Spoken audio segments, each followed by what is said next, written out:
వందే మాత్రం. నేను journalist Navatha. Welcome to our political. సాధారణంగా దీపావళి దసరా సమయంలో దేశవ్యాప్తంగా రామ్లీలా నాటకాన్ని ప్రదర్శిస్తారు. ఈ నాటకం ద్వారా రావణ సంహారం, సీతారాముల పట్టాభిషేకం వంటి రామాయణంలోని ముఖ్య సన్నివేశాలను తెలియజేస్తారు. అయితే మధ్యప్రదేశ్లోని గ్వాలియర్లో మాత్రం హోలీ సందర్భంగా రామ్లీలా నాటకాన్ని ప్రదర్శిస్తారు.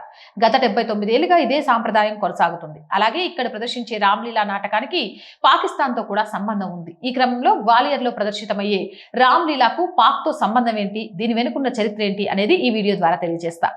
దేశంలో హోలీ సందర్భంగా రామ్లీలా ప్రదర్శించిన ఏకైక ప్రదేశం గ్వాలియరే. అక్కడ ఉట్పుల్ సమీపంలో జాంగ్ సమాజానికి చెందిన సభ్యులు హనుమంతుడికి ఒక చిన్న గుడిని నిర్మించారు. ఈ ప్రదేశంలో గత 79 ఏళ్లుగా హోలీ పండుగ నాడు రామ్లీలా నాటకాన్ని ప్రదర్శిస్తున్నారు. ఈ ప్రదర్శనకు భక్తులు, వీక్షకులు పోటెత్తుతారు. కాగా దేశ విభజనకు ముందు పాకిస్తాన్లోని రసీద్పూర్ లో జాంగ్ కమ్యూనిటీ రామ్లీలా నాటకాన్ని ప్రదర్శించేది. అంటే ఈ రామ్లీలాకు 120 ఏళ్ల చరిత్ర ఉంది. నాటక రిహార్సల్స్ కోసం జాంగ్ కమ్యూనిటీ హోలీకి 8 రోజుల ముందు గ్వాలియర్ లో సమావేశమవుతుంది.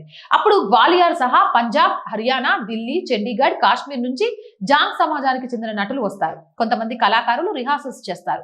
మరికొందరు వేదిక, కాస్ట్యూమ్స్, ఇతర ముఖ్యమైన పనులను చూసుకుంటారు. ఈ రామ్లీలాకు పాకిస్తాన్ తో ప్రత్యక్ష సంబంధం ఉంది. దేశ విభజనకు ముందు పాక్ లోని జాంగ్ జిల్లాలోని రసీద్పూర్ గ్రామంలో రామ్లీలా నాటకాన్ని ప్రదర్శించేవారు. దేశ విభజన తర్వాత జాంగ్ కమ్యూనిటీ సభ్యులు భారత్ లోని పలు రాష్ట్రాల్లో స్థిరపడ్డారు. వారు హోలీ సమయంలో రామ్లీలా నాటకాన్ని ప్రదర్శిస్తారు. ఈ రామ్లీలాను మా పూర్వీకులు ప్రారంభించారు. ఈ నాటకం ద్వారా పిల్లల్లో రాముడిలో ఉన్న మంచి గుణాలను పెంపొందించాలనేది మా ఆలోచన అని చెప్తారు. గత 35 ఏళ్లుగా రామ్లీలా నాటకంలో పాత్ర పోషిస్తున్నాను. ఈ సాంప్రదాయం తరతరాలుగా కొనసాగుతుంది. దేశ విభజన జరిగిన తర్వాత రామ్లీలాతో సంబంధం ఉన్న రసీద్పూర్ గ్రామానికి చెందిన కొందరు భారత్లోని వివిధ ప్రాంతాల్లో స్థిరపడ్డారు. కొందరు పంజాబ్, ఇంకొందరు హర్యానా, ఢిల్లీ, గ్వాలియర్లో స్థిరపడ్డారు. కానీ రామ్లీలా ప్రదర్శనను ఆపలేదు అని జాంగ్ కమ్యూనిటీకి చెందిన వ్యక్తి తెలిపారు. ప్రమోద్ అనే ఆర్టిస్ట్. అలాగే రామ్లీలాను ప్రదర్శించడాన్ని జాంగ్ కమ్యూనిటీ ప్రజలు ఒక సాంప్రదాయంగా, బాధ్యతగా భావిస్తారు. అందుకే ఈ నాటకంలో వయసుతో సంబంధం లేకుండా ప్రతి ఒక్కరూ ఏదో విధంగా పాలు పంచుకుంటారు. హర్యానాకు చెందిన రామ్ నరేంద్ర ధావన్ రామ్లీలా నాటకంలో ఏ పాత్రనైనా పోషించగలడు. ఒక మాటలో చెప్పాలంటే ఆల్రౌండర్. 40 ఏళ్లుగా రామ్లీలా నాటకంలో ఆయన పలు పాత్రలను పోషించారు. రామ్లీలా ప్రజలపై బలమైన ప్రభావాన్ని చూపిందని రామ్ నరేంద్ర అంటారు. ఈ నాటకం పరస్పర ప్రేమ, గౌరవం, విలువలకు పెంచిందని తెలిపారు.